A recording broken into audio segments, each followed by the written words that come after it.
जिस घर में भागवत महापुराण 7 दिन के लिए पधारी हो, समझ लिए माँ गंगा स्वयं उद्धार करने के लिए पधारती है। और महाराज जिस प्रकार से गंगा उफान पे आती है, कहीं कूड़े करकट कचरे बहा कर ले जाती है, इसी प्रकार से आज माँ भगवती रूपी गंगा हमारे इस क्षेत्र में प्रवाहित हुई है। जो महाराज जीव मात्र का काम, क्रोध, लोभ, ईर्ष्या, दंभ, पाखंड आदि व्याधि, जरा, पीड़ा, मृत्यु सभी को बहाकर कोसों दूर ले गई।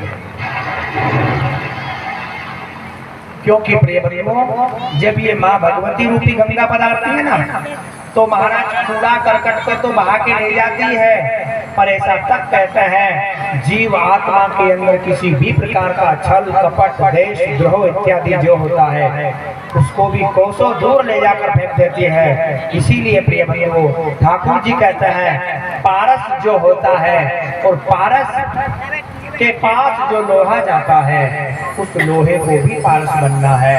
आज माँ भगवती रूपी भागवत रूपी गंगा पारस स्वरूप यहाँ विराजमान है, और जो भी भक्त लोहा रूपी है वो इस कथा रूपी पांडाल में विराजमान होंगे। महाराज वो भी धीरे धीरे पारस का ही स्वरूप लेते हैं।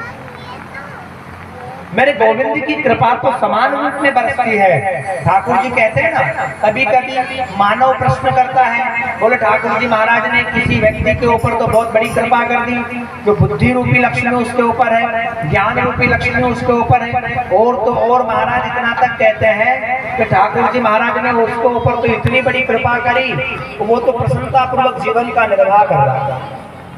पर जबकि ऐसा नहीं है। जब भगवान बरसात करता है ना, तो बरसात समदृष्टि से करता है। फर्क इतना है, जब वो घनघोर बादल बारिश लेके आते हैं और जब ताबड़तोड़ बारिश होती है, उस बारिश में फर्क इतना पड़ता है कि किसी भक्त ने अगर 500 लीटर की कैंपस रख दिया तो वो 500 लीटर का भरा जाएगा। किसी ने महाराज 1 ड्रम 200 लीटर का रख दिया तो वो भरा जाएगा, और किसी ने महाराज एक 15 लीटर की कैन रख दी तो वो भरा जाएगा। तो ऐसा नहीं है महाराज कि जिसने 15 लीटर की कैन भरी है उसके यहाँ इतना ही पानी गिरा, पानी तो समदृष्टि से गिरा था, पर महाराज जिसके पास जितनी कैपेसिटी थी इतना उसने ले लिया। इसी प्रकार से ये संसार है। इस संसार में महाराज आपने मोबाइल में देखा होगा, किसी का 3G है, किसी के पास 4G है, किसी के पास 5G है। अब जिनके पास 3G है वो घूमते रहे बड़ी से, जिनके पास 5G को सकाशक डाउनलोड करता।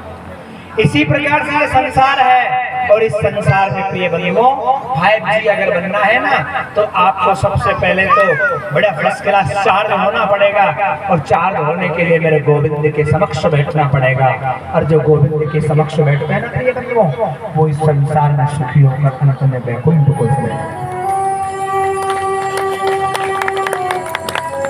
अरे प्रिय बंधुओं, एक जीव तो वो होता है कि जानवर, उसका भाग्य शायद अच्छा होगा जो बड़े घर में उसको पाल पोस कर बड़ा किया। शायद वो कुत्ता भी धनवान होगा जो धनवान के घर पर निवासता है, और शायद वो गरीब इतना गरीब है मानव जो कहते हैं प्रिय बंधुओं कफन के लिए तरस जाता है। संत कहते हैं महाराज चिड़िया चमन के लिए तरसती है,